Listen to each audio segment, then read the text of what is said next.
new theory about human nature was put forward by Sigmund Freud. He had discovered, he said, primitive sexual and aggressive forces hidden deep inside the minds of all human beings. Forces which, if not controlled, led individuals and societies to chaos and destruction. This series is about how those in power have used Freud's theories to try and control the dangerous crowd in an age of mass democracy. At the heart of the story is not just Sigmund Freud, but other members of the Freud family.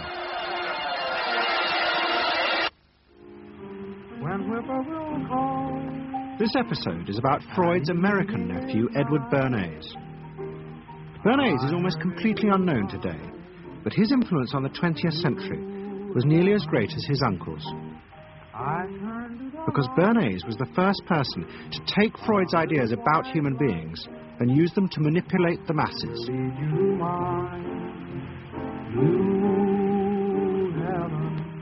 He showed American corporations for the first time how they could make people want things they didn't need by linking mass-produced goods to their unconscious desires. Out of this would come a new political idea of how to control the masses.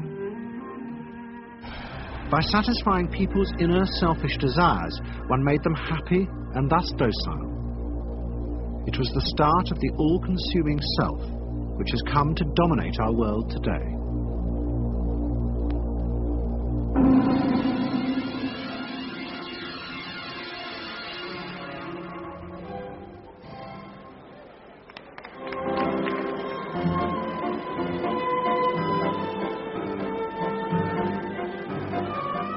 Freud's ideas about how the human mind works have now become an accepted part of society, as have psychoanalysts. Every year, the psychotherapist ball is held in a grand palace in Vienna. This is the psychotherapy ball. Psychotherapists come, some advanced patients come, or former patients come, and many other people, friends, but also people from the Viennese society who like to go to a nice, elegant, comfortable ball. But it was not always so. 100 years ago, Freud's ideas were hated by Viennese society. At that time, Vienna was the centre of a vast empire ruling Central Europe. And to the powerful nobility of the Habsburg court, Freud's ideas were not only embarrassing, but the very idea of examining and analysing one's inner feelings was a threat to their absolute control. You see, at that time, these people had the power. And of course, you just were not allowed to show your bloody feelings. I mean, you just couldn't. You know, I mean, you couldn't, if you were unhappy. Can you imagine, for instance, you sit somewhere in the country in a castle, you are deeply unhappy, you are a woman. And you couldn't go to your maid and cry on her shoulders, or you couldn't go into the village and complain, you know, about your feelings. I mean, you couldn't, it was like selling yourself to somebody. You just couldn't. You know? Because they had to respect you. Now, of course, Freud, you see, put that thought very much into question, because you see, to examine yourself, you would have to put a lot of other things into question. Your society, everything what surrounds you. And that wasn't a good thing at that time. Why not? Because your self-created empire, to a certain extent, would have fallen into bits much earlier already. But what frightened the rulers of the empire even more was Freud's idea that hidden inside all human beings were dangerous instinctual drives. Freud had devised a method he called psychoanalysis. By analysing dreams and free association, he had unearthed, he said, powerful sexual and aggressive forces, which were the remnants of our animal past. Feelings we repressed because they were too dangerous. Freud devised a method for exploring a hidden part of the mind, which we nowadays call the unconscious, which is a part that is totally unknown to our consciousness. That there exists a barrier in all our minds which prevents these hidden and unwelcome impulses of the unconscious from emerging. Good night.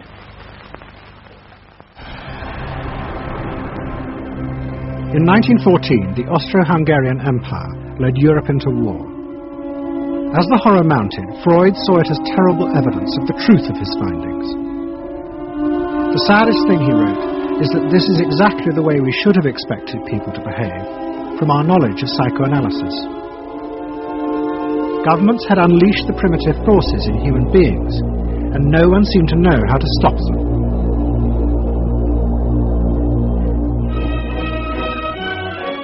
At that time, Freud's young nephew, Edward Bernays, was working as a press agent in America. His main client was the world-famous opera singer Caruso, who was touring the United States.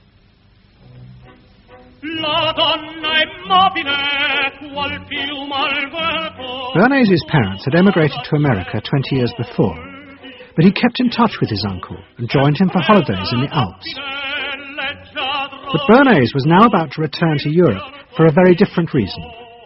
On the night that Caruso opened in Toledo, Ohio, America announced it was entering the war against Germany and Austria. As a part of the war effort, the US government set up a Committee on Public Information, and Bernays was employed to promote America's war aims in the press. The President, Woodrow Wilson, had announced that the United States would fight not to restore the old empires, but to bring democracy to all of Europe. Bernays proved extremely skillful in promoting this idea, both at home and abroad. And at the end of the war, he was asked to accompany the President to the Paris Peace Conference. Then, to my surprise, they asked me to go over with Woodrow Wilson to the peace conference. And at the age of 26, I was in Paris for the entire time of the peace conference that was held in the suburb of Paris, and we worked to make the world safe for democracy. That was a big slogan. Wilson's reception in Paris astounded Bernays and the other American propagandists. Their propaganda had portrayed Wilson as a liberator of the people, a man who would create a new world in which the individual would be free. They had made him a hero of the masses. And as he watched the crowds surge around Wilson, Bernays began to wonder whether it would be possible to do the same type of mass persuasion, but in peacetime. When I came back to the United States, I decided that if you could use propaganda for war, you could certainly use it for peace. And propaganda got to be a bad word because of the Germans using it. So what I did was to try to find some other words. So we found the word Council on Public Relations. Bernays returned to New York and set up as a public relations counsel in a small office off Broadway. It was the first time the term had ever been used. Since the end of the 19th century, America had become a mass industrial society, with millions clustered together in the cities. Bernays was determined to find a way to manage and alter the way these new crowds thought and felt. To do this, he turned to the writings of his uncle Sigmund. While in Paris, Bernays had sent his uncle a gift of some Havana cigars. In return, Freud had sent him a copy of his general introduction to psychoanalysis. Bernays read it, and the picture of hidden irrational forces inside human beings fascinated him. He wondered whether he might make money by manipulating the unconscious. What Eddie got from Freud was indeed this idea that there is a lot more going on in human decision-making, not only among individuals, but even more importantly among groups, than this idea that information drives behavior. And so Eddie began to formulate this idea that you had to look at things that would play to people's irrational emotions. And you see, that moved Eddie immediately into a different category from other people in his field and most government officials and managers of the day who thought if you just hit people with all this factual information, they would look at that and say, oh, of course. And Eddie knew that was not the way the world worked. Bernays set out to experiment with the minds of the popular classes. His most dramatic experiment was to persuade women to smoke. At that time, there was a taboo against women smoking, and one of his early clients, George Hill, the president of the American Tobacco Corporation, asked Bernays to find a way of breaking it. He said, we're losing half of our market because men have invoked a taboo against women smoking in public. Can you do anything about that? I said, let me think about it. And then I said, have I your permission to see a psychoanalyst to find out what cigarettes mean to women? He said, what'll it cost? So I called up Dr. Brill, A.A. Brill, who was a leading psychoanalyst in New York at that time. How come you didn't call your uncle? Why didn't you call your uncle? Because he was in Vienna.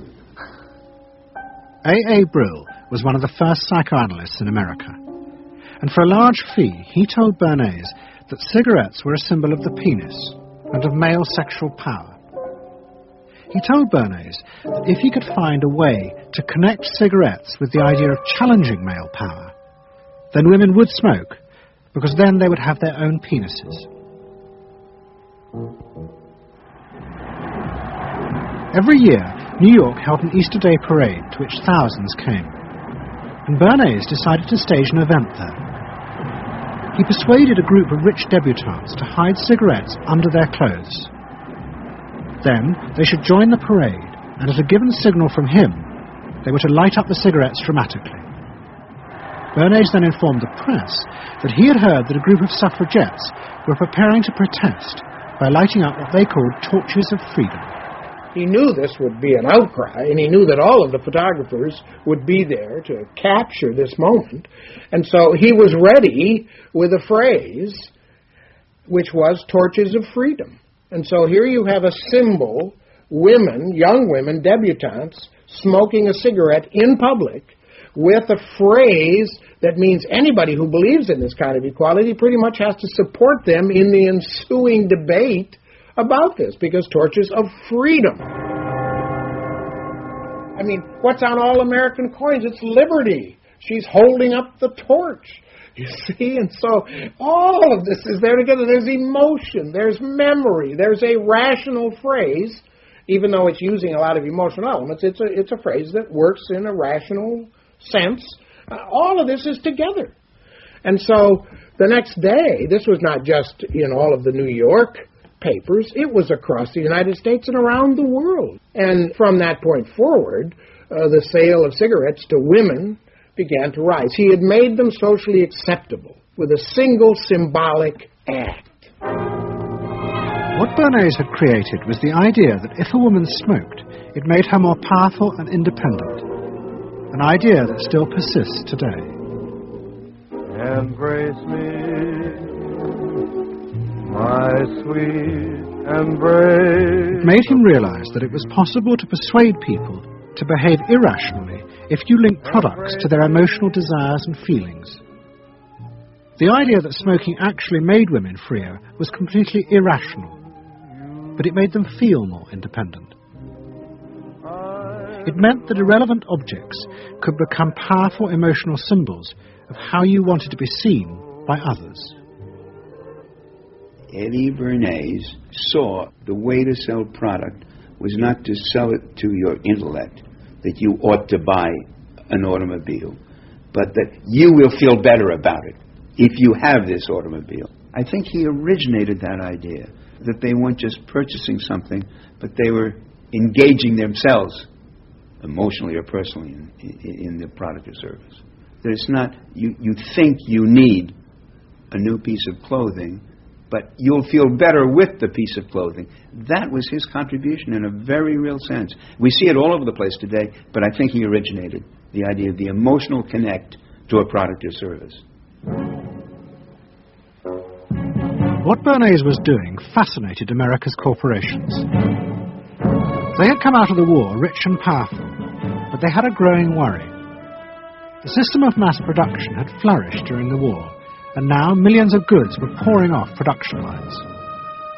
What they were frightened of was the danger of overproduction, that there would come a point when people had enough goods and would simply stop buying. Up until that point, the majority of products were still sold to the masses on a basis of need.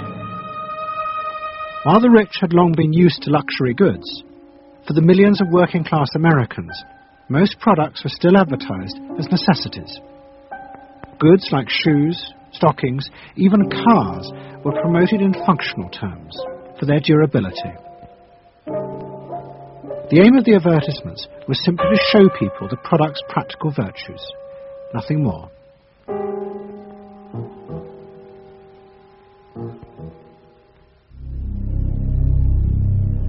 What the corporations realized they had to do was transform the way the majority of Americans thought about products. One leading Wall Street banker, Paul Mazur of Lehman Brothers, was clear about what was necessary. We must shift America, he wrote, from a needs to a desires culture. People must be trained to desire, to want new things even before the old have been entirely consumed. We must shape a new mentality in America. Man's desires must overshadow his needs.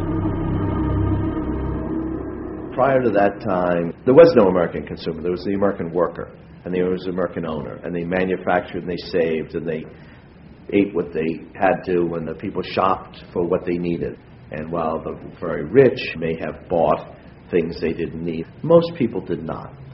And Mazur envisioned a break with that, where you would have things that you didn't actually need, but you wanted, as opposed to needed.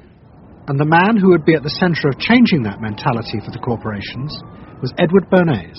Bernays really is the guy within the United States, more than anybody else, who sort of brings to the table psychological theory as something that is an essential part of how, from the corporate side, of how we are going to appeal to the masses effectively. And the whole sort of merchandising establishment and sales establishment is ready for Sigmund Freud. I mean, they are ready for understanding what motivates the human mind. And so that there's this real openness to Bernays' techniques being used to sell products to the masses. Beginning in the early 20s, the New York banks funded the creation of chains of department stores across America. They were to be the outlets for the mass-produced goods, and Bernays' job was to produce the new type of customer. Bernays began to create many of the techniques of mass consumer persuasion that we now live with. He was employed by William Randolph Hearst to promote his new women's magazines, and Bernays glamorized them by placing articles and advertisements that linked products made by others of his clients to famous film stars like Clara Bow, who was also his client. Bernays also began the practice of product placement in the movies, and he dressed the stars at the film's premieres with clothes and jewellery from other firms he represented. He was, he claimed, the first person to tell car companies they could sell cars as symbols of male sexuality. He employed psychologists to issue reports that said products were good for you, and then pretended they were independent studies. He organised fashion shows in the department stores, and paid celebrities to repeat the new and essential message. You bought things not just for need, but to express your inner sense of yourself to others. There's a psychology of dress. Have you ever thought about it? How it can express your character? You all have interesting characters, but some of them are all hidden. I wonder why you all want to dress always the same, with the same hats and the same coats. I'm sure all of you are interesting and have wonderful things about you, but looking at you in the street, you all look so much the same. And that's why I'm talking to you about the psychology of dress. Try and express yourselves better in your dress. Bring out certain things that you think are hidden. I wonder if you've thought of this angle of your personality. I'd like to ask you some questions. Why do you like short skirts? Oh, because there's more to see. More to see, eh? What good does that do you? That's my answer. It makes you more attractive. Does?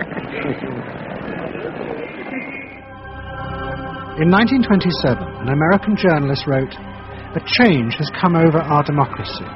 It is called consumptionism. The American citizen's first importance to his country is now no longer that of citizen, but that of consumer." The growing wave of consumerism helped in turn to create a stock market boom. And yet again, Edward Bernays became involved, promoting the novel idea that ordinary people should buy shares, borrowing money from banks he also represented. And yet again, millions followed his advice. He was uniquely knowledgeable about how people in large numbers are going to react to products and ideas and so on. But in political terms, if he were to go outside, I can't imagine that he could get 3 people to stand and listen. Wasn't particularly articulate, was a kind of funny looking, and didn't have any sense of reaching out for people one-on-one. None at all. He didn't think about people in groups of one, thought about people in groups of thousands. So I would have nothing to do with it. Hello? Bernays soon became famous as the man who understood the mind of the crowd. And in 1924, the president contacted him. President Coolidge was a quiet, taciturn man and had become a national joke. The press portrayed him as a dull, humorless figure. Bernays' solution was to do exactly the same as he had done with products. He persuaded 34 famous film stars to visit the White House. And for the first time, politics became involved with public relations. And I lined up these 34 people, and I'd say, "What's your name?" He'd say, "Al Jolson." I'd say, "Mr. President, Al Jolson." Next day, every newspaper in the United States had a front page story. President Coolidge entertains actors at White House. And the Times had a headline which said, "President nearly laughed." And everybody was happy. But while Bernays became rich and powerful in America, in Vienna his uncle was facing disaster. Like much of Europe, Vienna was suffering an economic crisis and massive inflation, which wiped out all of Freud's savings. Facing bankruptcy, he wrote to his nephew for help. Bernays responded by arranging for Freud's works to be published for the first time in America, and began to send his uncle precious dollars, which Freud kept secretly in a foreign bank account. He was Freud's agent, if you will, to get his books published. Well, of course, once the books were being published, Eddie couldn't help himself but promote these books, see that everybody read them, make them controversial, emphasize the fact that, do you know what Freud says about sex and what he says cigarettes are a symbol of and so on and so forth? How do you suppose all those stories got out? Certainly the academics weren't spreading these around the country. Eddie Bernays was. Then, when Freud became accepted, well then, of course, to go to a client and say, "Well, Uncle Siggy," see, then that had some cachet. But notice there, first Eddie created Uncle Siggy in the U.S., made him acceptable, secondly, and thirdly, then capitalized on Uncle Siggy. Typical Bernays performance. Bernays also suggested that Freud promote himself in the United States. He proposed his uncle write an article for Cosmopolitan, a magazine that Bernays represented, entitled "A Woman's Mental Place in the Home." Freud was furious. Such an idea, he said, was unthinkable. It was vulgar, and anyway, he hated America. Freud was now becoming increasingly pessimistic about human beings. In the mid-20s, he retreated in the summers to the Alps, sometimes staying in an old hotel, the Pension Moritz in Berchtesgaden. It is now a ruin. Freud began to write about group behavior, about how easily the unconscious aggressive forces in human beings could be triggered when they were in crowds. Freud believed he had underestimated the aggressive instincts in human beings. They were far more dangerous than he had originally thought. After World War I, Freud was basically a pessimist. He felt that man is an impossible creature, a very, very sadistic and bad species, and did not believe that man can be improved. Man is a ferocious animal, the most ferocious animal that exists. They enjoy torturing and killing, and he didn't like man. The publication of Freud's works in America had an extraordinary effect on journalists and intellectuals in the 1920s. What fascinated and frightened them was the picture Freud painted of submerged, dangerous forces lurking just under the surface of modern society. Forces that could erupt easily to produce the frenzied mob which had the power to destroy even governments. It was this they believed had happened in Russia. To many, this meant that one of the guiding principles of mass democracy was wrong. The belief that human beings could be trusted to make decisions on a rational basis. The leading political writer, Walter Lippmann, argued that if human beings were in reality driven by unconscious, irrational forces, then it was necessary to rethink democracy. What was needed was a new elite who could manage what he called the bewildered herd. This would be done through psychological techniques that would control the unconscious feelings of the masses. So here you have Walter Lippmann, probably the most influential political thinker in the United States, who is essentially saying that the basic mechanism of the mass mind is unreason, is irrationality, is animality. He believes that the mob in the street, which is how he sees ordinary people, are people who are driven not by their minds but by their spinal cords. The notion of kind of animal drives, unconscious instinctual drives lurking beneath the surface of civilization. And so they started looking towards psychological science as a way of understanding the mechanisms by which the popular mind works, specifically with the goal of figuring out how to understand how to apply those mechanisms to strategies for social control. Edward Bernays was fascinated by Lippmann's arguments and also saw a way to promote himself by using them. In the 1920s, he began to write a series of books which argued that he had developed the very techniques Lippmann was calling for.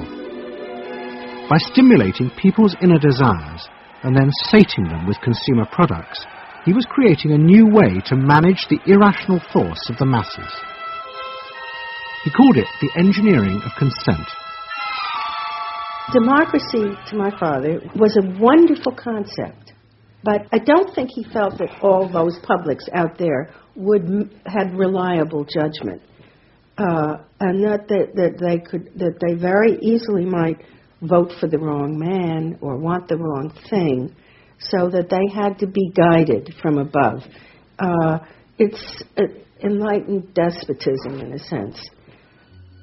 You appeal to their desires and their unrecognized longings, that sort of thing. That you can tap into their deepest desires or their deepest fears and use that to your own purposes. And then, in 1928, a president came to power who agreed with Bernays. President Hoover was the first politician to articulate the idea that consumerism had become the central motor of American life. After his election, he told a group of advertisers and public relations men, "You have taken over the job of creating desire and have transformed people into constantly moving happiness machines. Machines which have become the key to economic progress." What was beginning to emerge in the 1920s was a new idea of how to run mass democracy. At its heart was the consuming self, which not only made the economy work, but was happy and docile, and so created a stable society. Both Bernays and Littman's concept of managing the masses takes the idea of democracy and it turns it into a palliative.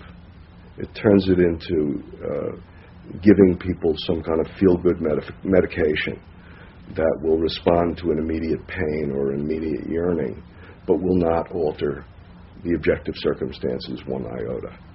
I mean, democracy really, the idea of democracy at its heart was about changing the relations of power that had governed the world for so long. And Bernays' concept of democracy was one of maintaining the relations of power, even if it meant that one needed to sort of stimulate the psychological lives of the public. And in fact, in his mind, that was what was necessary. That if you can keep stimulating the irrational self, then leadership can basically go on doing what it wants to do. Bernays now became one of the central figures in a business elite that dominated American society and politics in the 1920s. He also became extremely rich and lived in a suite of rooms in one of New York's most expensive hotels, where he gave frequent parties. Oh my goodness. He had a home in the corner suite of the Sherry Netherland Hotel. And here's this wonderful suite with all these windows looking out on Central Park and across at the plaza and on the square. And he would use this place to hold a soiree. The mayor would come. All the media leaders would come. The political leaders, the business leaders, the people in the arts. I mean, it was a who's who.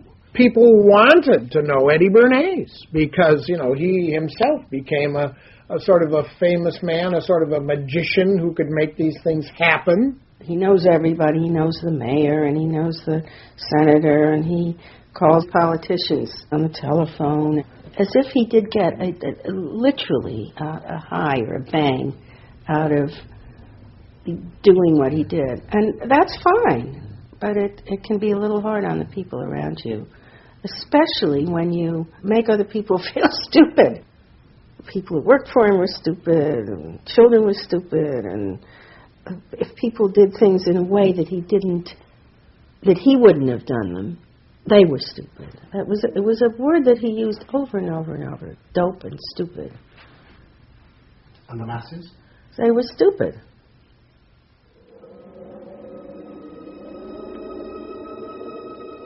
But Bernays' power was about to be destroyed dramatically, and by a type of human irrationality he could do nothing to control. At the end of October 1929, Bernays organised a huge national event to celebrate the 50th anniversary of the invention of the light bulb. President Hoover, the leaders of major corporations, and bankers like John D. Rockefeller were all summoned by Bernays to celebrate the power of American business. But even as they gathered, news came through that shares on the New York Stock Exchange were beginning to fall catastrophically. Throughout the 1920s, speculators had borrowed billions of dollars. The banks had promoted the idea that this was a new era where market crashes were a thing of the past. But they were wrong. What was about to happen was the biggest stock market crash in history. Investors had panicked and begun to sell in a blind, relentless fury that no reassurance by bankers or politicians could halt. And on the 29th of October 1929, the market collapsed.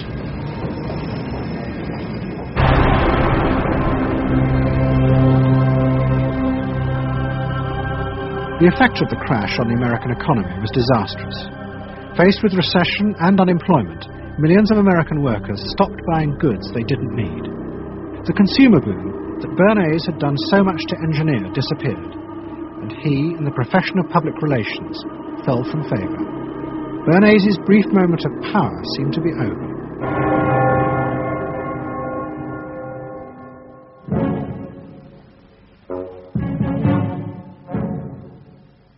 The effect of the Wall Street crash on Europe was also catastrophic.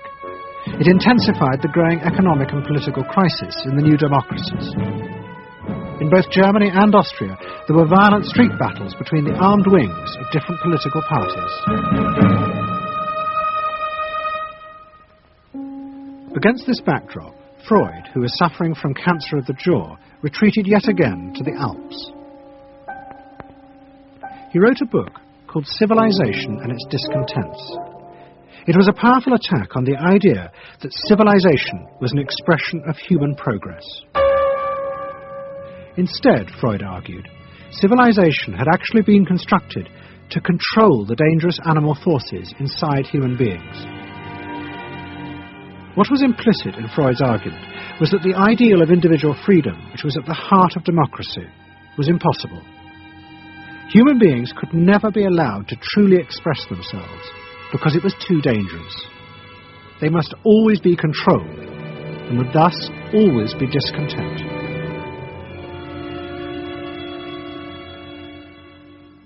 Man doesn't want to be civilized, and civilization brings discontent, but it's necessary to survive. Otherwise he couldn't survive. So he must be discontent, because this would be the only way to keep him within limits. But what did Freud think about the idea of the equality of man?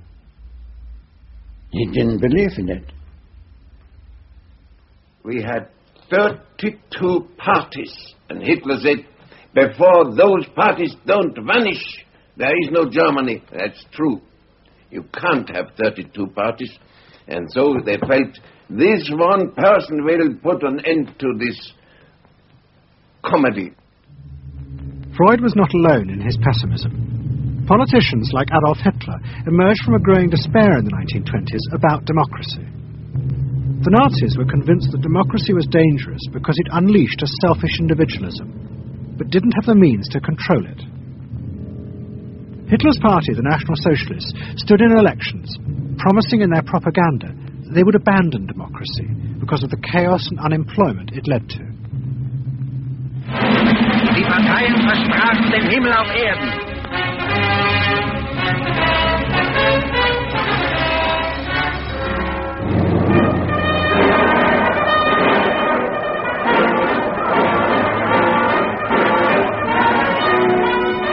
In March 1933, the National Socialists were elected to power in Germany, and they set out to create a society that would control human beings in a different way. One of their first acts was to take control of business. The planning of production would in future be done by the state. The free market was too unstable, as the crash in America had proved. Workers' leisure time was also planned by the state through a new organization called Strength Through Joy. One of its mottos was service, not self.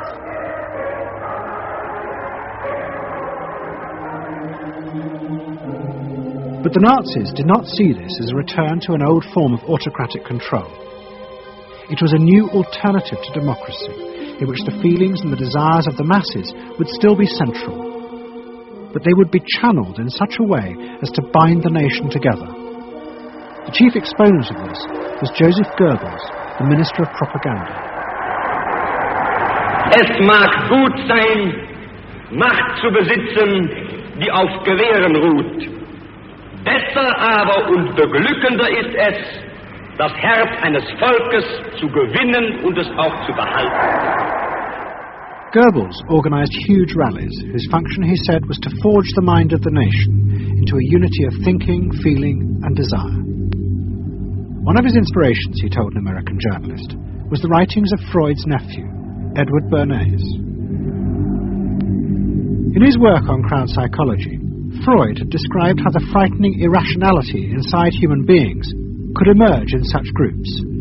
The deep, what he called libidinal forces of desire, are given up to the leader, while the aggressive instincts are unleashed on those outside the group.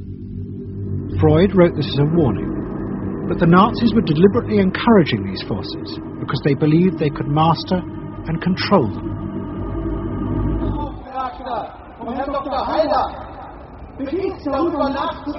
Freud was saying that masses are bound by libidinal forces, they love each other and delegate their ideas and their feelings to the chap on top. What are libidinal forces? What are libidinal forces? Well, forces of love. Not hate. Hate is delegated to the others outside.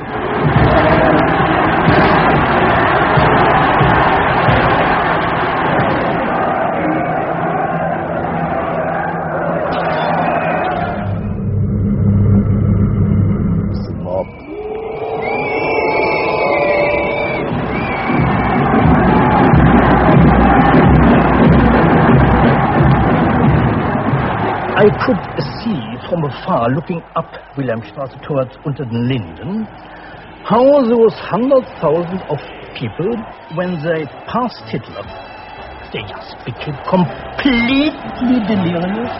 They began to shout these cries I will never get out of my ears. Heil, Sieg, Heil, that is demented. And here I got confirmation how those irrational forces, uncontrollable forces in Germany, in the Germans, had erupted, had broken out, were running wild, were departing, marching on.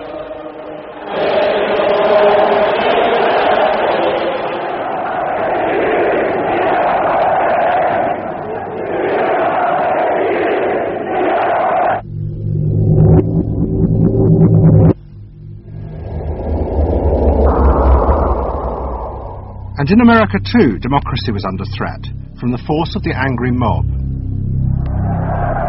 The effect of the stock market crash had been disastrous.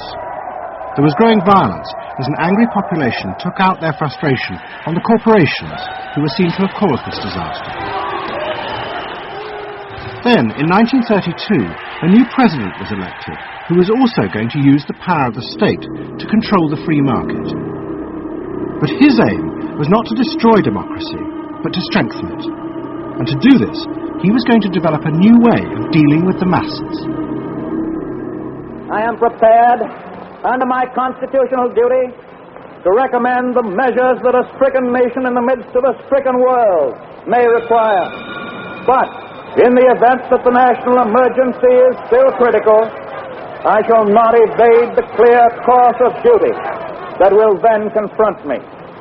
I shall ask the Congress for the one remaining instrument to meet the crisis: broad executive power.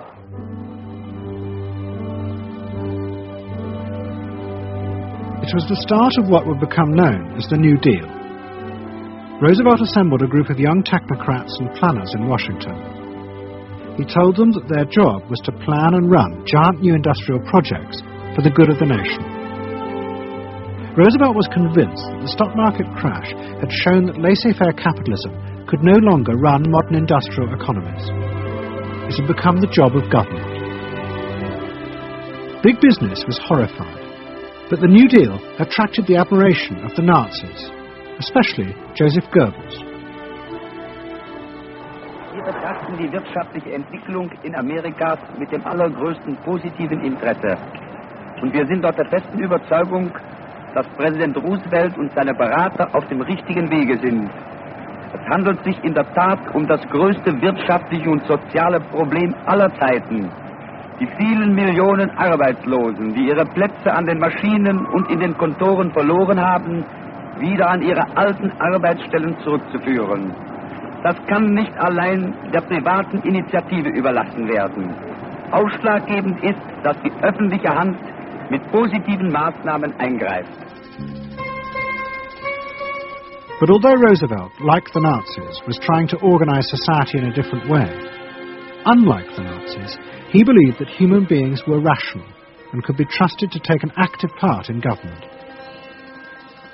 Roosevelt believed it was possible to explain his policies to ordinary Americans and take into account their opinions. To do this, he was helped by the new ideas of an American social scientist called George Gallup. Favorite reading of New Deal Washington, the survey of U.S. public opinion. From offices at Princeton, New Jersey, a famed statistician, Dr. George Gallup, tells Washington from week to week what the nation is thinking.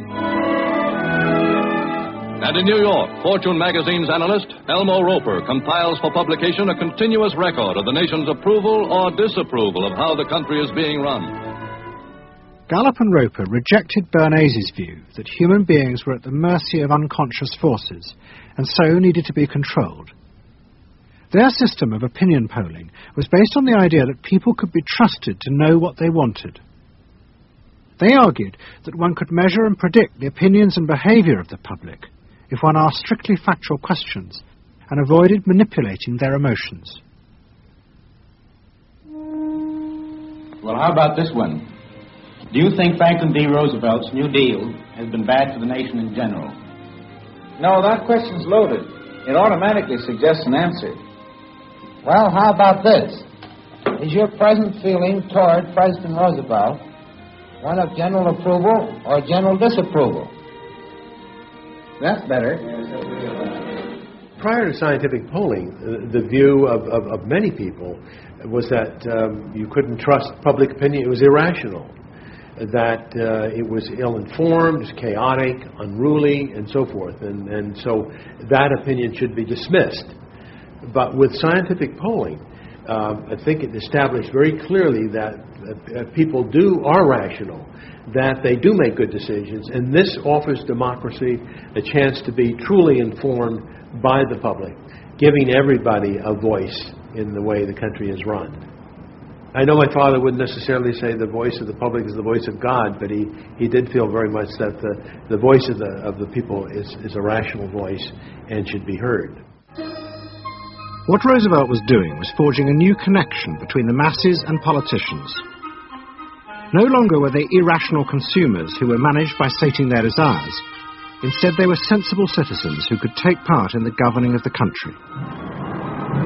In 1936, Roosevelt stood for re-election. He promised further control over big business. To the corporations, it was the beginning of a dictatorship.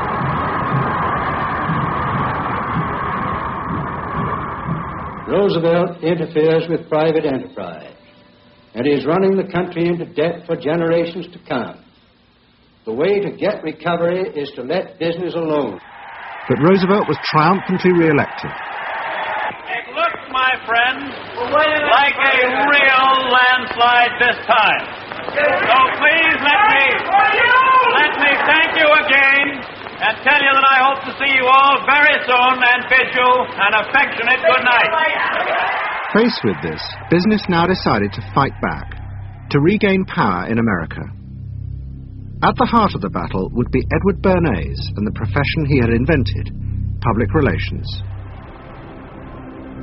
Following that election, business people start to get together and start to carry on discussions, primarily in private, and they start talking to each other about the need to sort of carry on ideological warfare against the New Deal and to sort of reassert the sort of connectedness between the idea of democracy on the one hand and the idea of privately owned business on the other. And so, under the umbrella of an organization which still exists, which is called the National Association of Manufacturers, and whose membership included all of the major corporations of the United States, a campaign is launched explicitly designed to create emotional attachments between the public and big business.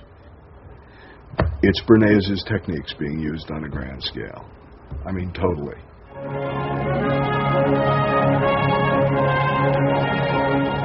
General Motors Parade of Progress, traveling the high roads and byroads of America, bringing to millions of Americans in their own hometowns the fascinating story behind modern industry, showing... The campaign set out to show dramatically that it was business, not politicians, who had created modern America. A better mode of living for all of us. Bernays was an advisor to General Motors, but he was no longer alone. The industry he had founded now flourished as hundreds of public relations advisors organized a vast campaign. They not only used advertisements and billboards, but managed to insinuate their message into the editorial pages of the newspapers. It became a bitter fight. In response to the campaign, the government made films that warned of the unscrupulous manipulation of the press by big business. And the central villain was the new figure of the public relations man. They tried to achieve their ends by working entirely behind the scenes, corrupting and deceiving the public. The aims of such groups may be either good or bad, so far as the public interest is concerned, but their methods are a grave danger to democratic institutions. The films also showed how the responsible citizen could monitor the press themselves. They could create a chart that analysed the reporting for signs of hidden bias. But such earnest instruction was to be no match for the powerful imagination of Edward Bernays. He was about to help create a vision of the utopia that free market capitalism would build in America if it was unleashed.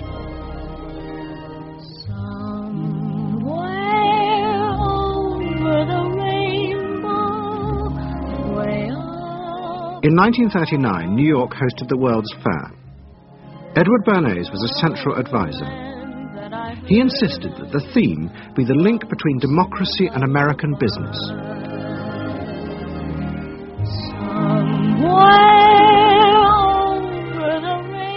At the heart of the fair was a giant white dome that Bernays named Democracity.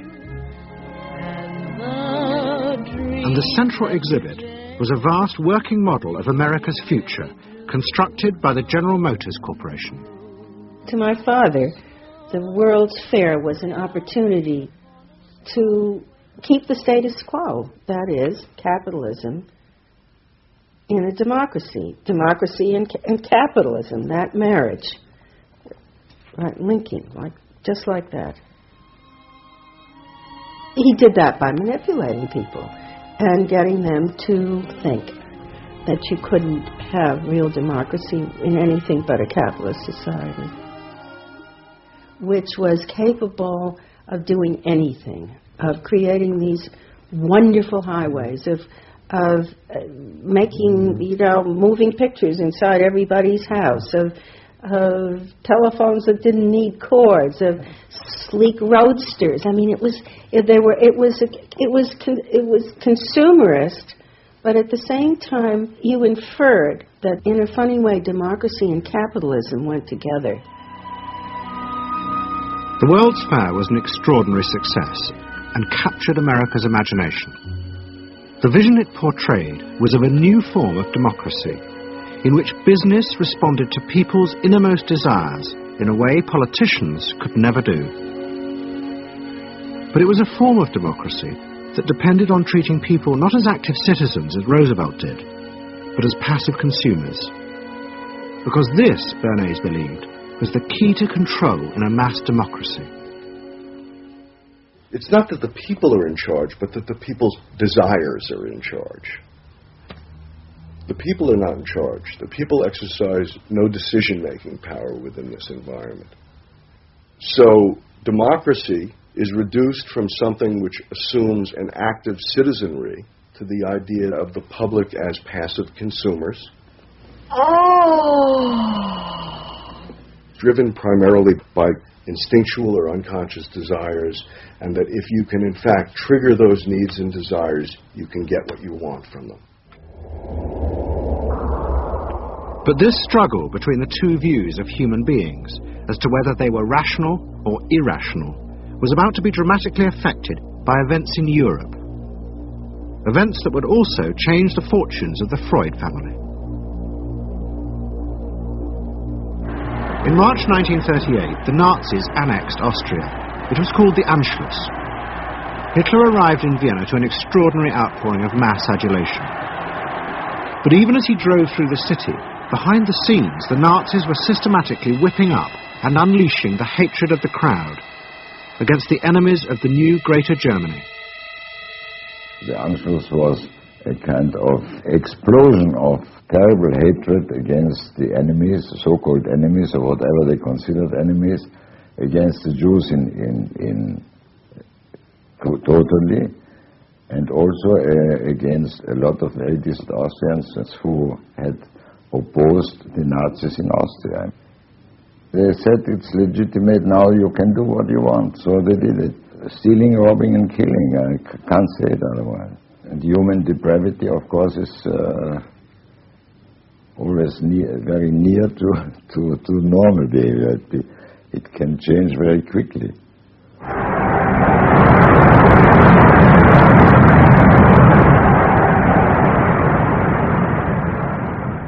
As the violence and assassinations raged in Vienna, Freud decided he had to leave.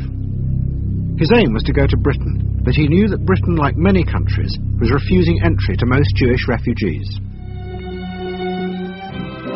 But help came from the leading psychoanalyst in Britain, Ernest Jones.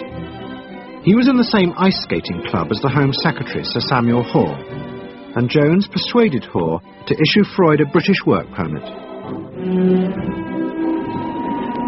And in May 1938, Freud, his daughter Anna, and other members of his family set off for London.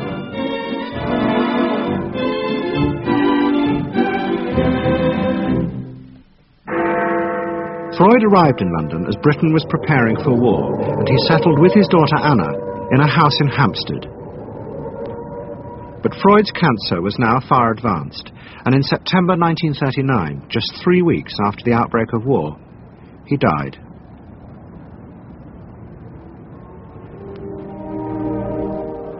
The Second World War would utterly transform the way governments saw democracy and the people they governed.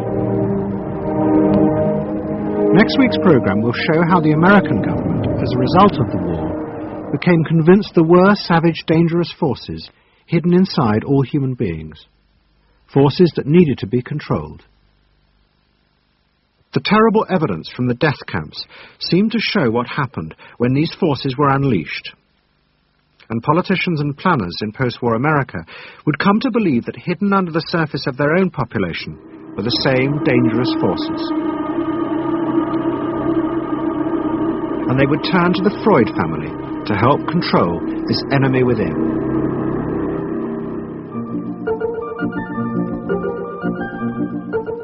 And ever adaptable, Edward Bernays would work not just for the American government, but the CIA. And Sigmund Freud's daughter Anna would also become powerful in the United States, because she believed that people could be taught to control the irrational forces within them. Out of this would come vast government programs to manage the inner psychological life of the masses.